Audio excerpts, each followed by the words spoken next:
Deportación sin tregua. Llegan a Venezuela 242 migrantes deportados por Estados Unidos desde México, incluidas las primeras mujeres y niños.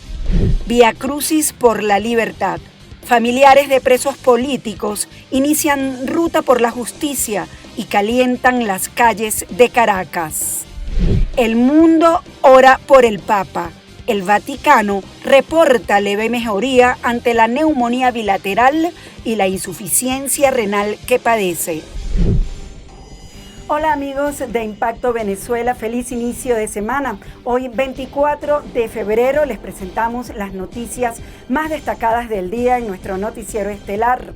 Este lunes llegó el tercer vuelo de repatriados venezolanos, esta vez desde México, los cuales fueron deportados por Estados Unidos en menos de un mes de haberse entablado el encuentro entre el gobierno de Nicolás Maduro y el enviado especial por la Casa Blanca, Richard Grenell. Con este arribo de connacionales, la cifra aumentó a 609 personas en lo que va de año.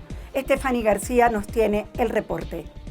El ministro de Interior, Justicia y Paz, Diosdado Cabello, recibió este lunes a 242 connacionales repatriados desde México en el aeropuerto de Maiquetía y aseguró que en este vuelo regresaban los primeros menores de edad y mujeres, mientras que en el país azteca aguardaban más de 500 compatriotas a la espera de su retorno. Cabe recordar que el primer grupo regresó en la madrugada del pasado 11 de febrero desde Norteamérica con 190 venezolanos, mientras que desde la base de Guantánamo regresaron 177 migrantes el 20 de febrero. De ambos viajes, Cabello negó que hubiera integrantes del Tren de Aragua. Estamos aquí preparados para recibir 242 venezolanos y venezolanas, de los cuales vienen por primera vez, lo que preguntaron en la ocasión anterior, si eran solo hombres. Ahora en este vuelo vienen por primera vez mujeres, viene un grupo de mujeres, viene un grupo de hombres y vienen por primera vez niños, niñas y adolescentes. Vienen compatriotas de todas las edades. En esta oportunidad fueron los menores de edad los primeros en descender de las escaleras del avión y 3 de ellos lo hicieron con una bandera de Venezuela tras recibir indicaciones del número 2 del chavismo, quien denunció a los coyotes refiriéndose a los opositores que se encuentran fuera del país, principalmente en Estados Unidos, que supuestamente han organizado una estructura para cobrarle a los venezolanos que se encuentran en el extranjero con el fin de retornar a su tierra. Cuando uno observa esto, inmediatamente tiene que trasladarse a la gran campaña mediática que hubo contra nuestro país, a la guerra psicológica que le aplicaron a los venezolanos y a las venezolanas para destruirles el autoestima, para llevarlos a tomar decisiones de abandonar padres, madres, esposas, hijos y alejarse de su patria, por un futuro mejor incierto, pero una campaña mediática, un plan de manipulación que le funcionó. Debemos decir lo que le funcionó, pero la realidad explota. La verdad no se puede ocultar nunca, y nunca habrá un país mejor que Venezuela. La Agencia de la ONU para los Refugiados y la Organización Internacional de Migraciones calculan con los datos de los países receptores de migrantes y refugiados venezolanos que al menos 7.8 millones de connacionales dejaron a Venezuela. Estas cifras son negadas por el oficialismo, que no reconoce más de 2 millones de venezolanos que abandonaron el país por la crisis política, social y económica que se acrecentó en la segunda gestión de Nicolás Maduro, quien responsabiliza las sanciones impuestas por la administración de Donald Trump y a la oposición de la salida masiva de los compatriotas. Estefanía García, Impacto Venezuela. A casi un mes sin que el Ministerio Público anuncie nuevas excarcelaciones, familiares de presos políticos realizaron una nueva jornada de protesta llamada Ruta por la Libertad y la Justicia, que espera durar una semana continua y donde cada día exigirán en distintas instancias jurídicas la liberación de los detenidos.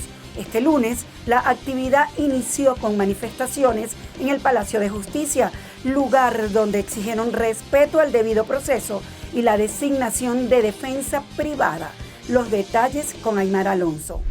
Este lunes, desde el Palacio de Justicia, familiares de presos políticos dieron inicio a la Ruta por la Libertad y la Justicia, actividad que espera desarrollarse hasta el 28 de febrero y donde cada día los parientes de los detenidos protestarán en distintas instancias, exigiendo excarcelaciones y cambios reales de parte del sistema de justicia, pues desde el 25 de enero el Ministerio Público no anuncia liberaciones. Exigimos el respeto irrestricto a los derechos humanos y un cambio real que garantice la dignidad y paz para todas las personas afectadas por esta grave situación.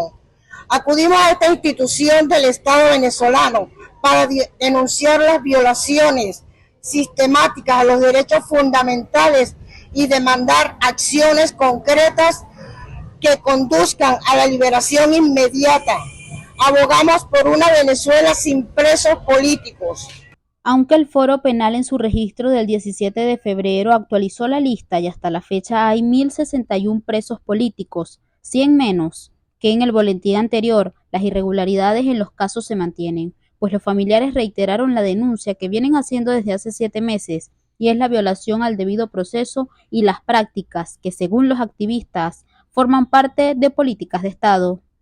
Nuestros familiares han sufrido un conjunto de patrones sistemáticos y masivos de la vulneración de los derechos humanos, que van desde la detención arbitraria, desapariciones forzadas y negación del derecho a la defensa y al debido proceso, que incluye la asistencia por abogados de confianza. Este tipo de práctica ha sido convertido en un instrumento frecuente de represión contra las personas opositoras. Los miembros del Comité por la Libertad de los Presos Políticos informaron que las próximas rutas esperan que sean hacia la defensa pública y la Defensoría del Pueblo, para continuar alzando la voz por los detenidos.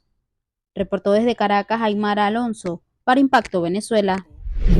El papel de Chevron en Venezuela sigue generando incertidumbre, ya que para muchos su actividad en el país representa cerca del 23% de su producción petrolera. Sin embargo, su continuidad depende de la estrategia política del presidente de Estados Unidos, Donald Trump, quien sopesa condicionar su licencia a concesiones del mandatario venezolano Nicolás Maduro. Génesis Pérez nos trae esta información. Actualmente, Chevron extrae unos 240.000 barriles diarios en Venezuela, representando casi un 23% de la producción total del país, según expertos. Su presencia no solo ha dinamizado la economía venezolana, sino también ha reducido la dependencia del gobierno de Nicolás Maduro sobre PDVSA. Sin embargo, la licencia que avala sus actividades en el país es ahora una herramienta política en manos del mandatario estadounidense Donald Trump, quien evalúa su continuidad como una carta de presión en sus negociaciones con el gobierno de Maduro. Trump busca condicionar la renovación de la exención de Chevron a concesiones estratégicas de Venezuela, particularmente en temas migratorios y políticos. La reciente liberación de 6 ciudadanos estadounidenses y la reactivación de vuelos de deportación desde Estados Unidos a Venezuela sugieren que estas negociaciones están en marcha. Si Trump decidiera cancelar la licencia, los efectos serían inmediatos. El gobierno de Maduro perdería una fuente clave de ingresos en divisas, el comercio petrolero volvería a la opacidad y la economía venezolana, en frágil recuperación, podría sufrir un nuevo colapso. Estamos hablando de unas exportaciones que hoy día a lo sumo llegan a ser la cuarta parte, ni siquiera llegan a un tercio de lo que llegaron a ser en los momentos más esplendorosos de la industria. Entonces estamos hablando de ingresos muy limitados, es decir, que tiene, y eso explica un poco el colapso que tiene, es decir, mientras tú ves otros países petroleros que están bollantes desde el punto de vista económico, el caso venezolano tiene serias limitaciones.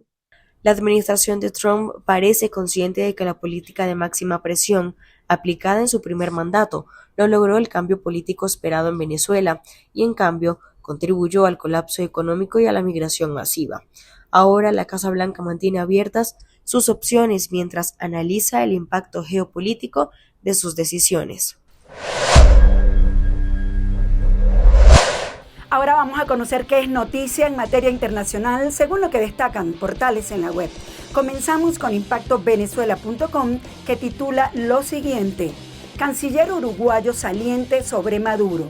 Si algo demostró es que no tiene voluntad de diálogo. El canciller uruguayo saliente Omar Paganini dijo que no recibió ningún mensaje del gobierno del presidente electo, Yamandu Orsi, luego de tomar la decisión de no invitar a Venezuela, Cuba y Nicaragua. Paganini agregó que el gobierno uruguayo considera que la democracia es estratégicamente importante para la región. Además, expresó que la inestabilidad política que hay en Venezuela termina impactando en todo el continente porque no se trata solo de un problema de democracia, sino de un asunto de seguridad continental, ya que se basa en el éxodo de 8 millones de venezolanos. Indígenas de Panamá piden suspender llegada masiva de migrantes ante flujo migratorio inverso. El Congreso General de la Comarca Indígena de Gunayala hizo un llamado a los gobiernos de Panamá y de Estados Unidos, así como a los organismos internacionales, a suspender la llegada masiva de migrantes a su territorio autónomo, ya que carece de las condiciones para recibir y atender esta situación, que debe ser una responsabilidad total del Estado con su gobierno. Más de 2 centenares de viajeros irregulares, incluidos niños y la gran mayoría venezolanos, estaban este fin de semana en una localidad cercana al puerto de Cartí de Gunayala, situado a unos 140 kilómetros de la capital panameña, prestos a tomar una embarcación para retornar a sus países de origen. En Colombia hubo 72 masacres y 89 líderes sociales asesinados en 2024, según informe de la ONU.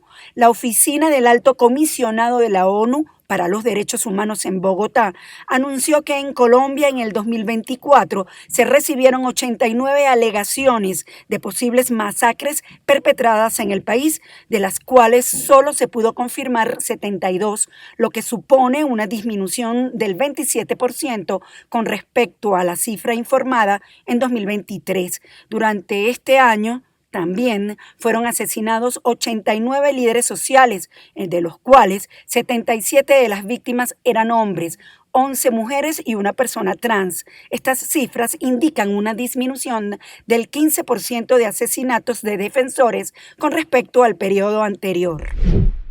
Este lunes el Vaticano anunció que el Papa Francisco continúa en estado crítico. A pesar de esta situación, pasó una buena noche y descansa, mientras crece la preocupación y las oraciones por el pontífice de 88 años.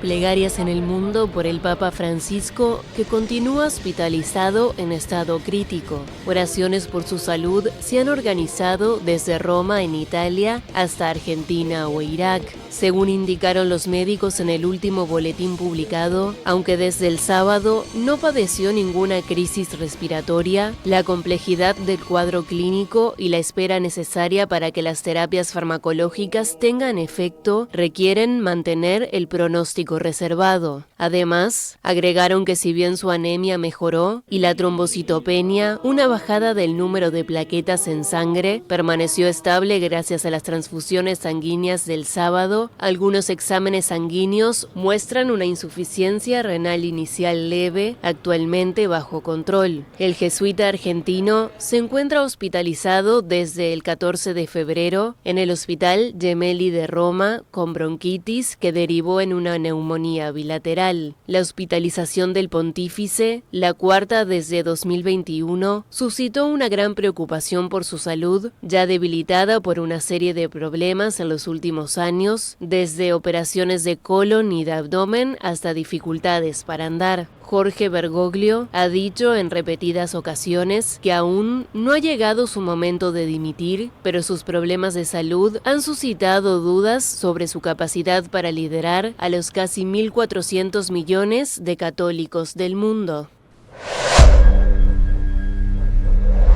Pasamos a revisar los comentarios que nos dejan sobre la pregunta del día, que hoy está relacionada con las tensiones entre factores políticos de oposición por razones electorales, las cuales cada vez son más notorias, y el chavismo, que le sigue echando leña al fuego. Pero hoy en día, ¿cómo te sientes? ¿Estás influenciado por estas decisiones a la hora de decidir si votas o no? Los leemos. No voy a votar, me cansé de tanta mentira de parte de estos políticos. No hay que salir a votar por nadie. ¿Cómo se puede ir a elecciones si aún no muestran las actas? ¿Quién puede confiar en el Consejo Nacional Electoral? Amigos, gracias por acompañarnos en este recorrido informativo. Nos vemos mañana en una nueva emisión estelar de Impacto Venezuela. Y como siempre les recuerdo, seguirnos en nuestras redes sociales y canal de YouTube.